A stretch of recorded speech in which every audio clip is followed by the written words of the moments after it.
Durant dècades, el carrer Reial, entre el Port i el Francolí, era ple de magatzems amb botes de vi, alcohol i fàbriques de licors. Dels centenars de destil·lats que s'han elaborat a Tarragona els darrers segles, només un, a Chartres, s'ha fet un lloc a la identitat tarragonina.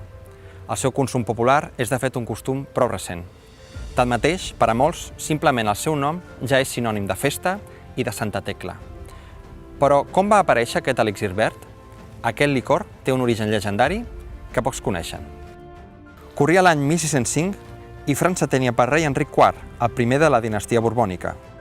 Un dels seus homes forts era l'aristòcrata i militar François Anníbal, duc d'Estrès, germà de la famosa Gabrielle d'Estrès. Aquest aristòcrata fou l'amant preferida del Borbó i, juntament amb la seva germana, va ser immortalitzada per un pintor que no es va atrevir a signar un dels quadres ara més famosos del Louvre. Segons explica la tradició, un misteriós alquimista va lliurar al duc d'Estrès un manuscrit amb la llista de plantes i ingredients necessaris per elaborar un elixir de vida eterna. El duc va fer arribar aquell llegat als monjos cartoixans de Beauvert, amb l'esperança que fossin capaços d'extreure'n una fórmula exitosa.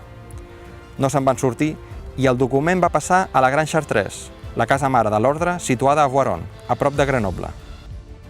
La combinació de 130 herbes diferents no és quelcom fàcil i no va ser fins l'any 1764, després de dècades d'intens estudi a la farmàcia de la Gran Cartoixa, que el germà Jérôme Maubec va aconseguir destil·lar l'elixir d'intens color verd que tots coneixem. Temps després, a mitjans del segle XIX, en sorgiria la varietat groga.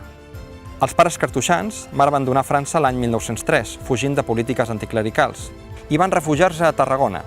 La ciutat era llavors un centre important en el comerç internacional de vins i d'alcohol.